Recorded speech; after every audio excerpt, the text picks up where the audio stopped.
people so that they see the world the way that suits you.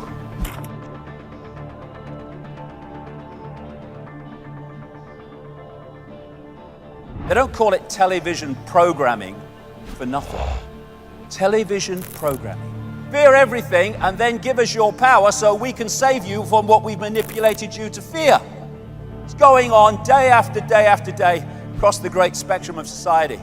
It tells you what to wear, what to eat, what to think, what to love, what to fear, who to ridicule, who to condemn. The brain is not who we are. It is a processor of information and a communicator of information. Looking for consciousness in the brain is like looking inside a radio for the announcer. The radio is just decoding information. That's what the brain body is doing.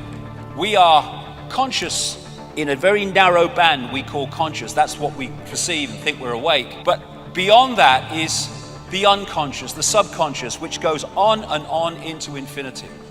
And the idea is to isolate the conscious from the greater self. What we are in this reality is simply a point of attention which the body focuses into a tiny range of frequencies we call the world. I'll get into that in a second. Consciousness is like the ocean. It's the same substance, but it is far more limited. Like ice is the same substance as water, but it's in a completely different and more limited state. When you look at the oceans, they say it's the South China Sea, they say it's the South Atlantic, the Indian Ocean, the North Atlantic. Same bloody water, same water. But what we do is we give our water, our infinite self, names, like Ethel Jones and Arthur Smith. And we give them identities without realizing that we are just points of attention within one infinite, eternal consciousness. If you don't become the ocean, you're seasick all your life. And so many people feel this sense of disconnection, this sense of longing that they can't put words to, because one part of them knows that we're all one. Everything is all one. If you wish to understand the universe, said Tesla, think of energy, frequency, and vibration. Exactly. Our point of attention holds us in this reality unless we're open to consciousness.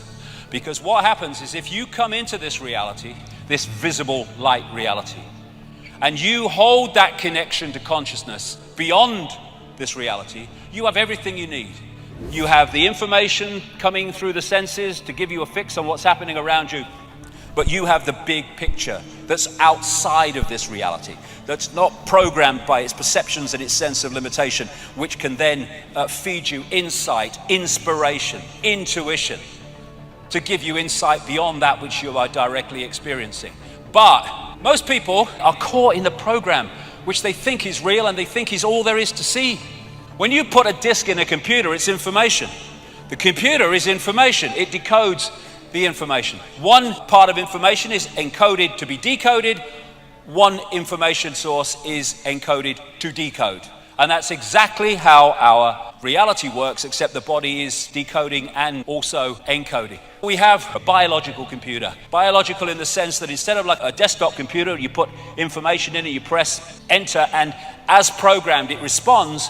A biological computer has the ability to assess information and make decisions about it, which is what the immune system is doing all the time, 24/7, without any input from us. Form is in formation. But we come into the realms of form, and form is created from information.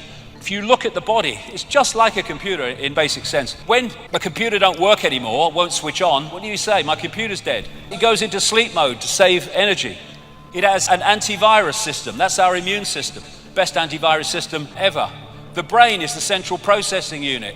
And then you have DNA, which is basically the hard drive. And the senses are decoding systems, decoding information into a form that the brain can decode. The senses are taking waveform information, vibrational information, they're turning into electrical information, they are communicating it to the brain, which then decodes that into a sense of reality we call the world we live in.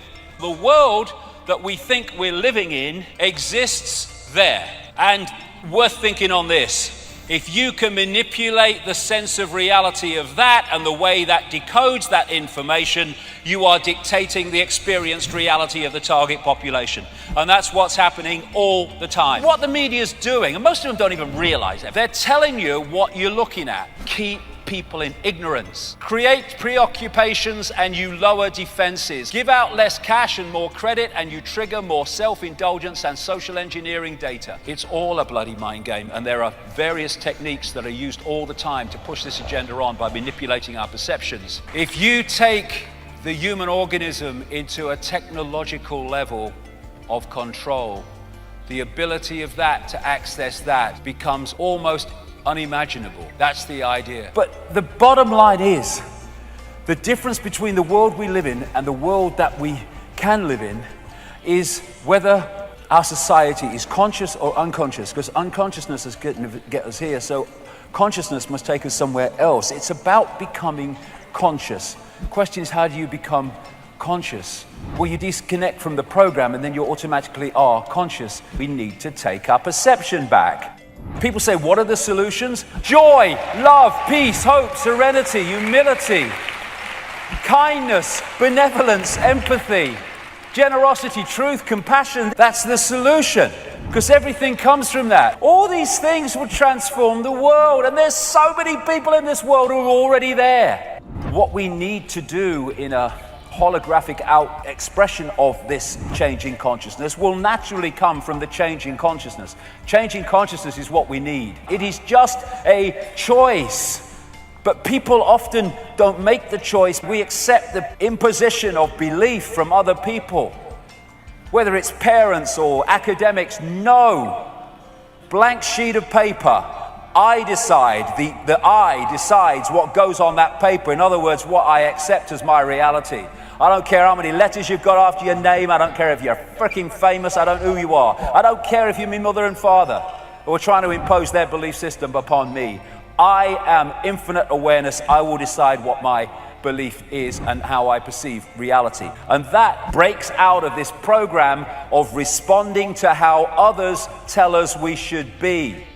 When we choose not to fall into the program, then we start to make a positive difference in the world, because by disconnecting from the program, we are taking its power away, one by one by one.